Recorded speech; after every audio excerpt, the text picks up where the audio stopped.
श्री सुखदेव जी महाराज आगामी मनवंतरों का वर्णन करते हैं। कहा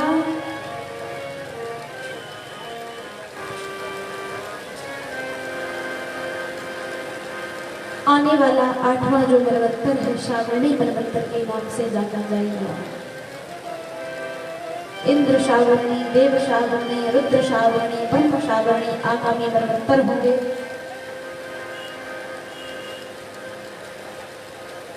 और मनवंतरों का दर्शन कराते हुए वे मत्स्यावतारिणी पावन कथा राजर्षि परीक्षित को श्रवण कराते हैं। कहा विश्वान सूर्य के पुत्र श्राद्ध देव वैवस्वत मनु ही इस कल्प के अधिपति हैं। एक बार की बात है, महर्षि सत्यव्रत कृतमाला नाम की नदी में स्नान कर रहे थे। उनके हाथ में मत्स्य भगवान आते हैं। जब वे सूर्य को जलांजलि देना चाहते थे तो उनके हाथ में मत्स्य भगवान आ गए। जल में छोड़ा तो मत्स्य भगवान ने कहा कि मैं तुम्हारी शरण में आया हूँ, मुझे क्यों छोड़ रहे हैं? शरणागत की रक्षा करना आपका धर्म है। तो वे उन्हें आश्रम पर ले आए। आश्रम पर आते ही जिस कमंडलों में वे मत्स्य भगवान को लाए थे वे कमंडलों के आकार के हो गए। और वे मत्स्य भगवान कहते हैं कि अब इस कमंडलों में हम नहीं रह सकते। तो सत्यव्रत ने उन्हें एक घड़े में डाल दिया। घड़े में छोड़ते ही वे घड़े के आकार के हो गए और कहा कि अब इसमें सांस लेना दुर्लभ हो गया। तो और विशालकाय पात्र में डाल दिया। डालते वे उसके बराबर हो गए। सरोवर में जाकर के छोड़ा, सरोवर के बराबर हो गए। तो 100 योजन वाले विस्तार वाले समुद्र में ले जाकर के जब छोड़ना चाहा तो कहा कि मुझे इस समुद्र में क्यों छोड़ रहे हैं? जीवस्य भोजनम, इस समुद्र में छोटे जीवों को बड़े जीव खा जाते हैं। तब सत्यव्रत ने हाथ जोड़ करके कहा भगवान मुझसे भूल हो गई, आप साक्षात भगवान हैं, मैंने आपको पहचानने में देर कर दी। तब सत्यव्रत से वे मत्स्य भगवान कहते हैं कि मैं साक्षात मत्स्य भगवान हूं, मैं नारायण का अवतार हूं। और आज के 7वें दिन ब्रह्मा जी का नैमित्तिक प्रलय होने वाला है। सारी सृष्टि जलमग्न हो जाएगी, ब्रह्मा जी शयन कर जाएंगे। तो आप सप्तऋषियों को लेकर के और पृथ्वी के मूल भी भूत बीजों को लेकर के नाग में आरूढ़ होकर के वासुकी नाग से मेरे सींग में नेति को बांध देना, रस्सी को बांध देना, वासुकी नाग को बांध देना।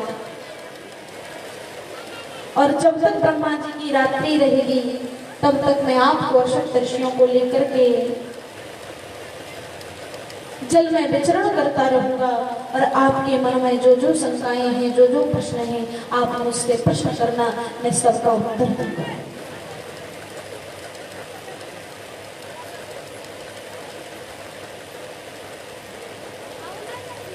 तो यही किया।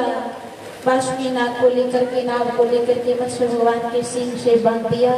और जब तक ब्रह्मा जी की रात्रि रही वे सप्तऋषियों के द्वारा उसमें बैठे रहे, विराजित रहे। और जो जो सप्तऋषियों ने और सत्यव्रत ने मत्स्य भगवान से प्रश्न किए उसका उत्तर मत्स्य भगवान ने जो दिया वो मत्स्य पुराण में पूर्ण रूप से वर्णित है, जिसमें 24,000 श्लोकों के द्वारा जिसे भूरी भूरी करके समझाया जाता है।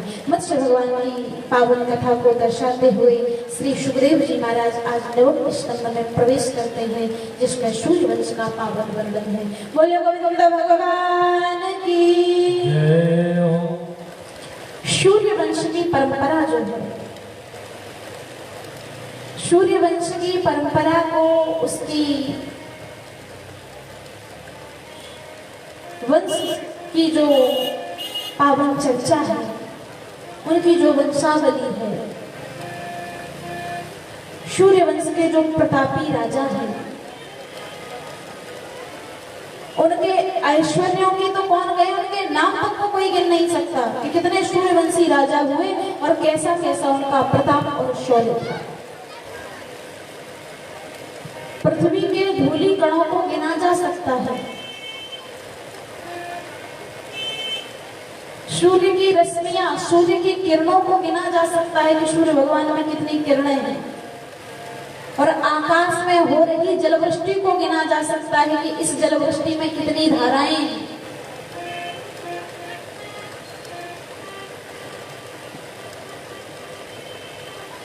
तारिकाओं की गणना की जा सकती है, लेकिन सूर्यवंश के प्रतापी राजाओं के नाम को कोई नहीं ले सकता कि कितने प्रतापी राजा हुए। उनके ऐश्वर्य को कोई कह नहीं सकता।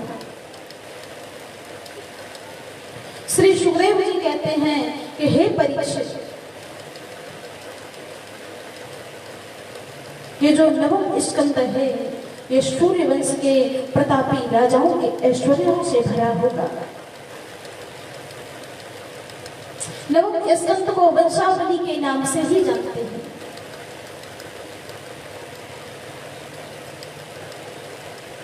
और श्री सूत जी महाराज शौनकादिक ऋषियों से कहते हैं कि हे शौनकादिक 88,000 ऋषियों, पक्षियों के पंख में जितनी सामर्थ्य होती है वे अपनी पंखों की सामर्थ्य के अनुसार ही आकाश की दूरी तय करते हैं। वैसे ही जहां तक मेरी बुद्धि रूपी पंख जहां तक जाएंगे, मैं सूर्यवंशी राजाओं के प्रताप का, उनके ऐश्वर्य का, उनके नामों का बखान करूंगा।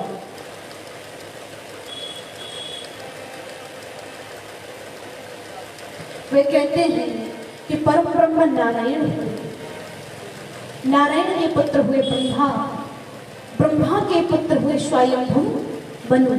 कल की कथा में श्रवण किया था ना कि ब्रह्मा जी के पुत्र स्वयंभू मनु हुए।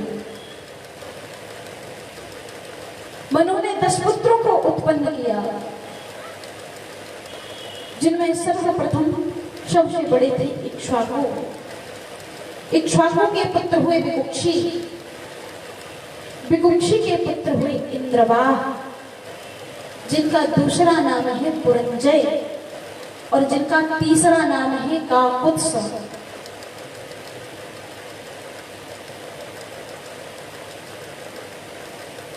एक बार स्वर्ग में देवताओं को हटा करके दैत्य लोग प्रतिष्ठित हो जाते हैं,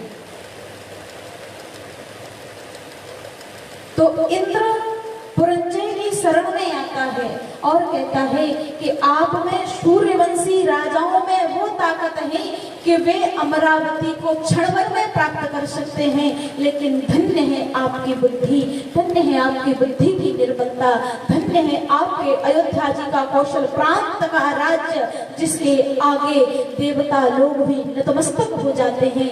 आपके आगे मेरी अमरावती फीकी है, लेकिन मेरी अमरावती मुझे वापस दिला दीजिए। आप इसीलिए मेरे स्वर्ग की चेष्टा नहीं करते हैं कि जो सुख मेरे अमरावती में नहीं है वो सुख आपके राज्य में है, लेकिन आप मेरी अमरावती को दैत्यों से मुझे वापस दिला दीजिए। तो पुरंजय कहते हैं कि मैं अमरावती तो दिला दूंगा, लेकिन हे इंद्र तुम्हारा जो अभिमान है ये बहुत बढ़ गया है। यदि तुम मेरे वाहन बन जाओ तो मैं तुम्हें तुम्हारा राज्य वापस दे सकता हूँ। तो पहले तो इंद्र ने मना किया, लेकिन मरता क्या नहीं करता, तो कहा ठीक है हम आपके वाहन बन जाएंगे।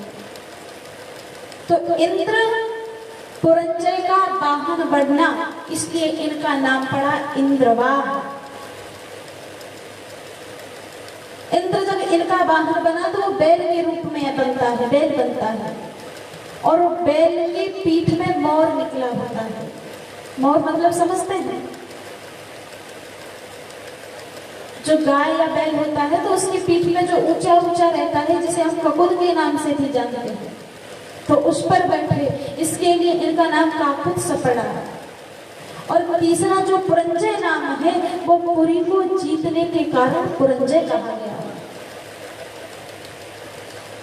पुरंजय के पुत्र हुए अनैना, अनैना के पुत्र हुए पृथु, पृथु के विश्वरंधी, विश्वरंधी के पुत्र हुए चंद्र, चंद्र के पुत्र हुए हुए युवनाश्व, युवनाश्व के पुत्र हुए श्रावस्त, जिन्होंने श्रावस्ती नाम की पुरी बसाई, श्रावस्ती नाम की नगरी बसाई। श्रावस्त के पुत्र हुए बहद्राश्व, बहद्राश्व के पुत्र हुए कुवलयाश्व, कुवलयाश्व के पुत्र हुए धृणाश्व, धृणाश्व के पुत्र हुए हर्यश्व, हर्यश्व से निकुंभ का जन्म होता है, निकुंभ से संजित जन्म लेते हैं, संजित से मानधाता का जन्म होता है। नारायण भागवत धर्म में वर्णन आता है कि जो मानधाता का जन्म है वो माँ के गर्भ से न होकर के पिता के गर्भ से होता है। तो पिता के 9 माह हो जाने के बाद में मानधाता अपनी पिता की दाहिनी कुक्षी को फाड़ते हुए पृथ्वी पर गिरते हैं। और जब वे पृथ्वी पर गिरे तो जन्मे जब बाल भये, तब एक रही सुध भोजन की। तो जैसे ही वे संसार में आए तो उन्हें क्षुधा सताने लगी, वे रोने लगे। अब माँ तो है नहीं जो स्तनपान करा दे, दूध पिला करके क्षुधा मिटा दे।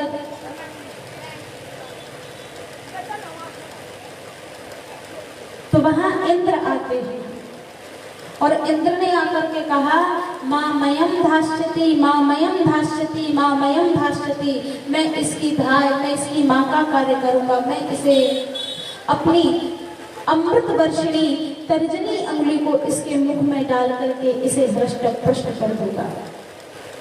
अब नारायण कभी समय मिलेगा तो ठाकुर जी की कृपा रही तो फिर कभी सुनाएंगे कि इन्होंने माता के गर्भ से जन्म न लेकर के पिता की कुक्षी से क्यों जन्म लिया। तो इंद्र ने अपनी तर्जनी उंगली को इनके मुख में डाला तो जिससे ये हृष्ट पुष्ट हो गए, क्योंकि इंद्र की तर्जनी उंगली में अमृत है। और इंद्र ने कहा माँ मयम भाष्यति, तो इसके कारण इनका नाम पड़ा मानधाता। मानधाता के पुत्र हुए मचकुंद, मचकुंद के पुत्र हुए पुरुतकशु, पुरुतकशु के पुत्र हुए त्रैदस्यु, त्रैदस्यु के पुत्र हुए अनरण्य, अनरण्य के पुत्र हुए हर्यश्व, हर्यश्व के पुत्र हुए अरुण, अरुण के पुत्र हुए त्रिबंधन, त्रिबंधन के पुत्र हुए त्रिशंकु, त्रिशंकु के पुत्र हुए हरिश्चंद्र, हरिश्चंद्र के पावन शौर्य से सारा संसार परिचित है।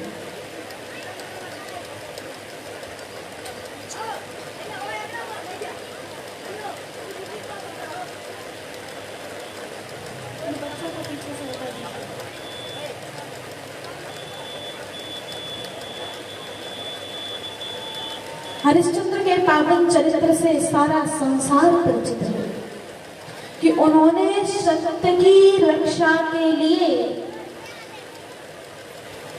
अपने शरीर तक को बेच दिया।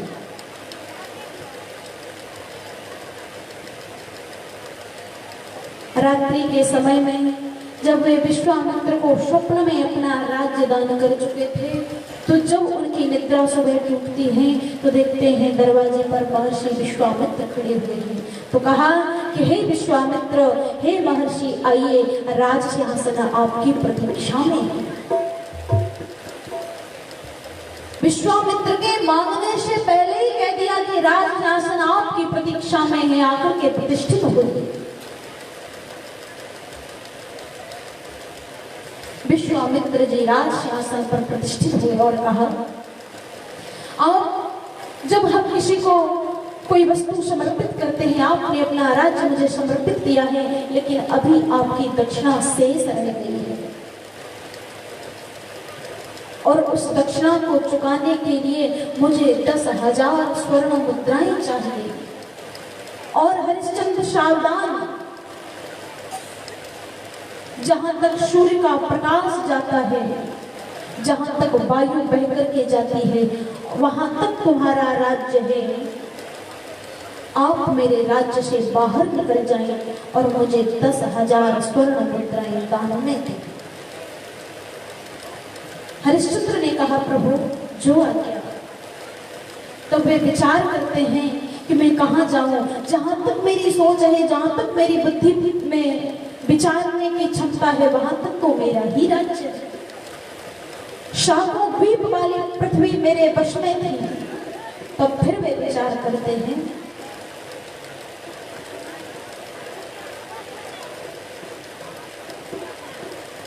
कि काशी इस पृथ्वी का हिस्सा नहीं है।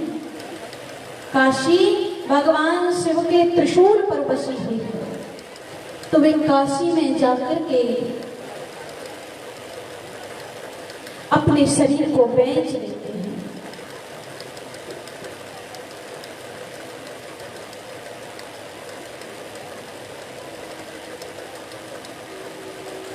शमशान पर निवास करने वाले के द्वारा हरिश्चंद्र को खरीदा जाता है और एक ब्राह्मण के द्वारा तारा और उनके पुत्र रोहिताश्व को खरीद लिया जाता है।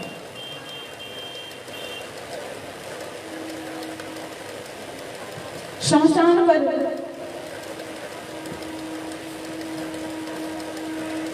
रात्रि के समय में पहरा देते तारा ब्राह्मण के घर में चूल्हा चौका करती और उनका पुत्र रोहित ठाकुर जी की पूजा अर्चना के लिए पुष्प वाटिका से पुष्पों का चयन करके लाता।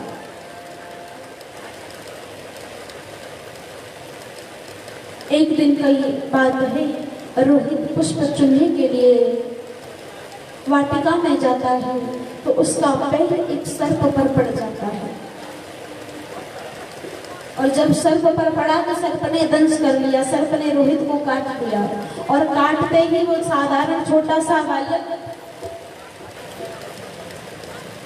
अपने मुख से झाग निकालता हुआ जमीन पर गिर जाता है और मृत्यु को प्राप्त होता है।